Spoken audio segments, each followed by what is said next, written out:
జరిగింది. ఏప్రిల్ 25వ తారీఖు నాడు ఉదయం 10 గంటలకు ముహూర్తం ఉన్నది. కాకపోతే పొద్దున్నే 10కే ఉంది ముహూర్తం కాబట్టి మా కార్యకర్తలతో చేసుకుంటా ఉన్నాం. మేడ్చల్లో మునీరాబాద్ అనేటటువంటి ఒక ఊరిలో, మేడ్చల్లో మునీరాబాద్ అనేటటువంటి ఒక ప్లేస్లో ఓఆర్ఆర్ దగ్గర ఉంటుంది. చాలా పెద్ద ఫంక్షన్ హాల్ దొరికింది, 20 ఎకరాలు ఉన్నట్టుంది. మా కార్యకర్తల కాడికే ఒక 30-35 వేల మంది పడతారు. మిగతా జనరల్గా పబ్లిక్ మీటింగ్ మళ్ళీ పెట్టుకుంటాం పొద్దున 10కి కాబట్టి మా జాగృతి వాళ్ళు సిస్టమేటిక్ కార్యకర్తలు, ప్రతి గ్రామంలో ఉన్నటువంటి జాగృతి కార్యకర్తలు, ఉద్యమకారులు, ప్రజాస్వామ్యవాదులు, ఈ రాష్ట్రంలో రాజకీయాల్లో మార్పు రావాలనుకునే వాళ్ళందరినీ కూడా మనస్ఫూర్తిగా ఆహ్వానిస్తూ ఉన్నాం. ఏప్రిల్ 25వ తారీఖు, వచ్చే నెల ఏప్రిల్ 25వ తారీఖు నాడు మార్నింగ్ 10 o'clockకి మేము జెండా ఆవిష్కరణ చేసి మా పార్టీ పేరు చెప్తాము. మంచి ముహూర్తం ఉంది, మీ అందరికీ తెలుసు. నేను ముహూర్తాలని బలంగా నమ్ముతా.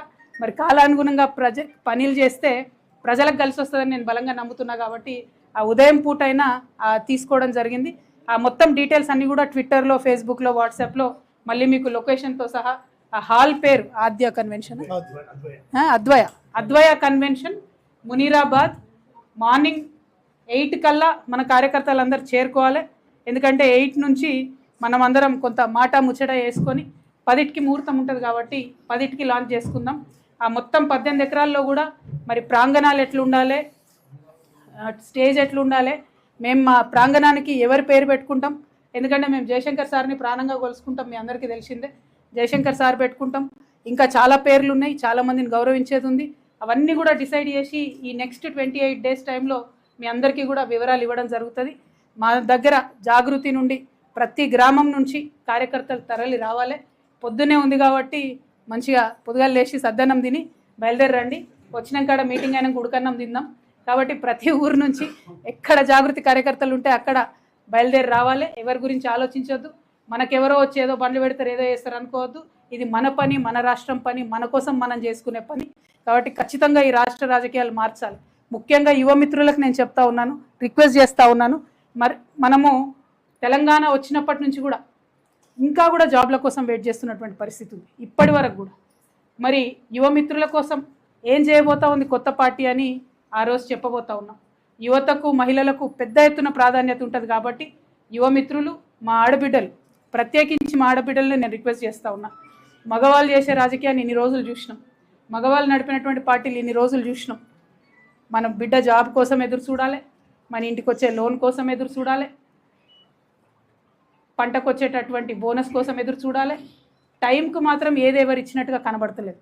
కాబట్టి ఆడబిడ్డల జీవితంలో మార్పు తీసుకురావడానికి ఈ రాష్ట్రంలో ఒక ఆడబిడ్డగా మీ అందరి ఆశీర్వాదం కోరుతూ నేను ఒక పార్టీని పెట్టబోతా ఉన్నా. మా ఆడబిడ్డలంతా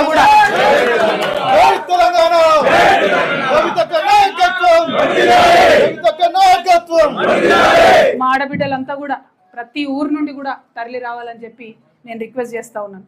ఎందుకంటే జాగృతి నుండి ఎన్ని కార్యక్రమాలు చేసినామో ఆడబిడ్డలకి మీ అందరి దృష్టిలో ఉన్నది. మళ్ళీ కూడా గుర్తు చేసుకుందాం అన్నాడు.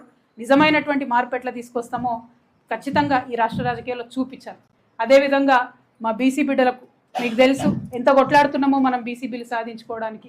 కాబట్టి బీసీ బిల్లు సాధించుకోవాలంటే స్వచ్ఛమైనటువంటి శక్తులు, నీతి ఉన్నటువంటి శక్తులు, జాగృతి లాంటి శక్తులతోనే సాధ్యమవుతుంది. కాబట్టి ప్రతి ఊరు నుండి బీసీ బిడ్డలు ఆ మీటింగ్కి తరలి రావాలని కోరుతా ఉన్నాను.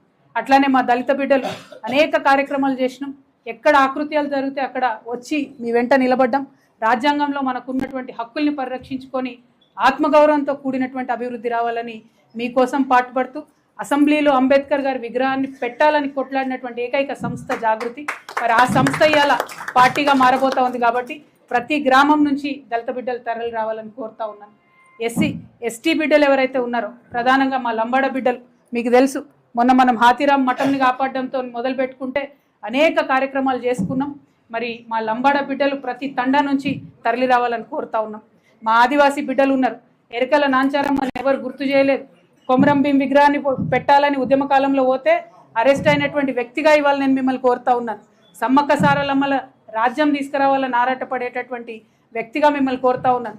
ప్రతి గూడెం నుంచి, ప్రతి తండా నుంచి, ప్రతి చెంచుపెంట నుంచి ఆ రోజు మీటింగ్కి తరలి రావాల్సిందిగా అందరినీ కోరుతా ఉన్నాను. ముఖ్యంగా మా మైనారిటీ सोदर अब सबसे मैं गुजारिश कर रही हूँ, तेलंगाना के आने से पहले जब जिद्दोजहद चल रहा था तेलंगाना का, उस समय हमने बहुत वादे सुने कि तेलंगाना आते ही हमारी ज़िंदगी पूरी बदल जाएगी, तेलंगाना आते ही ये हो जाएगा, वो हो जाएगा, फलक उतर के नीचे आ जाएगा, ऐसे बहुत सारे बातें हमें बताए गए।